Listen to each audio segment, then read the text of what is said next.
बहुत समय पहले की बात है। एक छोटे से राज्य कपिलवस्तु में राजकुमार सिद्धार्थ का जन्म हुआ था, जो बाद में गौतम बुद्ध के नाम से प्रसिद्ध हुए। बुद्ध के जीवन की कहानी कर्म के सिद्धांत को गहराई से समझाने वाली है। बुद्ध ने न केवल अपने जीवन में कर्म को समझा, बल्कि इसे अपने अनुयायियों को भी सिखाया, ताकि वे अपने जीवन को सही दिशा में ले जा सके। बुद्ध के जीवन में एक घटना ऐसी थी जो कर्म के महत्व को स्पष्ट करती है। यह घटना उनके आत्मज्ञान प्राप्त करने के बाद की है, जब वे अपने उपदेशों के माध्यम से लोगों को जीवन के सत्य की शिक्षा दे रहे थे। तब उनके पास एक साधारण किसान आया, जिसका नाम काशीभूत था। किसान उदास और चिंतित था। उसने बुद्ध से पूछा, भगवान, मैं एक साधारण व्यक्ति हूँ, दिन रात मेहनत करता हूँ, फिर भी मेरे जीवन में सुख शांति नहीं है। मुझे क्यों हमेशा दुख और कठिनाइयाँ झेलनी पड़ती हैं? मैंने ऐसा कौन सा बुरा कर्म किया है जो मुझे यह सब सहना पड़ रहा है? बुद्ध ने शांत स्वर में उत्तर दिया, कर्म का सिद्धांत बहुत ही गहरा और सूक्ष्म है। जो कुछ भी तुम आज झेल रहे हो, वह तुम्हारे पिछले कर्मों का परिणाम हो सकता है, और जो तुम आज कर रहे हो, वह तुम्हारे भविष्य का निर्धारण करेगा। कर्म केवल यही नहीं बताता कि तुम किस परिस्थिति का सामना करना है, बल्कि यह भी बताता है कि तुम्हारी प्रतिक्रिया उस परिस्थिति पर क्या होगी।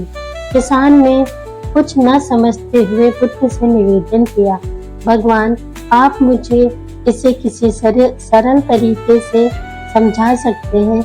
मैं कर्म के सिद्धांत को पूरी तरह से समझना चाहता हूँ।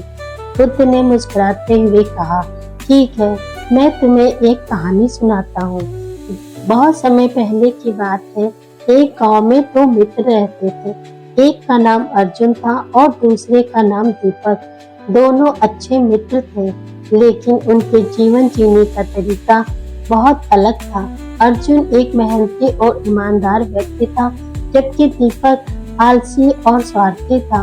अर्जुन हर दिन कठिन परिश्रम करता था और अपने जीवन में अनुशासन और सदाचार को प्राथमिकता देता था। वहीं दीपक हमेशा शॉर्टकट ढूंढता था और दूसरों का शोषण कर अपना काम निकलवाने की कोशिश करता था। एक दिन गांव के संत ने घोषणा की कि पहाड़ी के ऊपर बहुत ही मूल्यवान खजाना छुपा हुआ है, और जो कोई भी वहां तक पहुंच जाएगा, उसे वह खजाना मिलेगा। अर्जुन और दीपक दोनों को यह सुनकर लालच आया और वे उस खजाने को पाने के लिए निकल पड़े। रास्ता कठिन और लंबा था। अर्जुन ने धैर्यपूर्वक रास्ते की सभी बाधाओं का सामना किया, क्योंकि वह जानता था कि कड़ी मेहनत से ही वह खजाने तक पहुंच पाएगा। वह धीरे धीरे हर चुनौतियों का सामना करता गया, लेकिन कभी हार नहीं मानी। दूसरी ओर दीपक ने जल्दी जल्दी बिना सोचे समझे रास्ता तय करने की कोशिश की। वह हर बार एक शॉर्टकट ढूंढता, लेकिन उसके शॉर्टकट उसे भटकाते गए। उसने सोचा कि किसी तरह से वह अर्जुन से पहले खजाने तक पहुंच जाए, लेकिन हर बार वह और भी कठिनाई में पड़ता। अर्जुन ने अपनी मेहनत और संयम से पहाड़ी की चोटी तक पहुंचकर खजाना पा लिया। जबकि दीपक पहुंचा तो बहुत देर हो चुकी थी। खजाना अर्जुन को मिल चुका था। दीपक ने अपने आलस्य और शॉर्टकट ढूंढने के कारण वह अवसर गंवा दिया, जबकि अर्जुन ने अपनी ईमानदारी और मेहनत से वह पा लिया। इस कहानी का संदेश सीधा है, अर्जुन और दीपक के कर्म ही उनके परिणामों के लिए उत्तरदायी थे। अर्जुन के अच्छे कर्म ने उसे सफलता दिलाई, जबकि दीपक के बुरे कर्म ने उसे असफलता के मार्ग पर धकेल दिया। किसान काशीभू ने यह कहानी ध्यान से सुनी और कहा, तो इसका मतलब यह है कि हमारा भविष्य हमारे वर्तमान कर्मों पर निर्भर करता है। बुद्ध ने उत्तर दिया, हाँ बिल्कुल, जैसे एक बीज बोया जाता है, वैसे ही उसके अनुसार फल प्राप्त होता है। यदि तुम अच्छे कर्म करोगे तो तुम्हें अच्छे परिणाम मिलेंगे, यदि तुम बुरे कर्म करोगे तो तुम्हें बुरे परिणाम मिलेंगे। यह नियम हर जगह लागू होता है, चाहे वह तुम्हारा व्यक्तिगत जीवन हो या समाज। हर क्रिया का एक परिणाम होता है। काशीभू ने उत्सुकता से पूछा, लेकिन भगवान, कभी कभी ऐसा होता है कि हम अच्छे कर्म करते हैं फिर भी हमें बुरे परिणाम झेलने पड़ते हैं, ऐसा क्यों होता है? बुद्ध ने उत्तर दिया, यह सही है कि कभी कभी तुम्हें यह लग सकता है कि अच्छे कर्मों का फल तुरंत नहीं मिलता, लेकिन यह मत भूलो कि कर्म का परिणाम हमेशा समय पर निर्भर नहीं करता।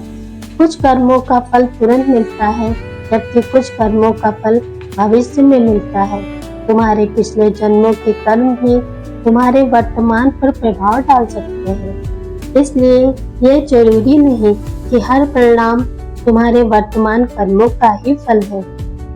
बुद्ध ने आगे कहा, कर्म का अर्थ केवल बाहरी क्रियाओं से नहीं, बल्कि यह तुम्हारे चित्त मन की अवस्था पर निर्भर है। जब तुम्हारे मन में अच्छे विचार हैं, तो वे तुम्हारे कर्मों को सही दिशा देंगे। यदि तुम्हारे मन में बुरे विचार हैं, तो वे तुम्हें गलत मार्ग पर ले जाएंगे। इसलिए कर्म केवल बाहरी कार्य नहीं, यह तुम्हारे आंतरिक मानसिक स्थिति से भी संचालित होता है। काशीभू को अब समझ में आ गया था कि कर्म केवल बाहरी दुनिया से जुड़ा हुआ नहीं, बल्कि यह हमारे मन, विचार और इच्छाओं से भी प्रभावित होता है। उन्होंने बुद्ध से कहा, भगवान, मैं अब समझ गया कि मेरा जीवन कर्मों पर आधारित है। मैं अब अपने कार्यों और विचारों को अच्छे से नियंत्रित करने की कोशिश करूंगा। बुद्ध ने काशीभू को अंत में यह सिखाया, हर व्यक्ति का जीवन उसके कर्मों का प्रतिफल है। तुम अपने वर्तमान कर्मों को सही दिशा में ले जाकर अपने भविष्य को बदल सकते हो। कर्म का सिद्धांत यह बताता है कि कुछ भी निश्चित नहीं। यदि तुम अभी भी अपने जीवन में परिवर्तन लाना चाहते हो, तो अपने कर्मों को सुधारो। बुरे कर्मों से कोई भी बुरा नहीं बनता, लेकिन उसे सुधार कर व्यक्ति अच्छा बन सकता है। काशीभू बुद्ध की इस शिक्षा से अत्यंत प्रेरित हुआ और उसने अपने जीवन को अच्छे कर्म करने का प्रण लिया। वह समझ चुका था कि कर्म का सिद्धांत जीवन के हर पहलू को छूता है और हमारे सभी कार्यों को परिणाम एक दिन हमें अवश्य मिलता है।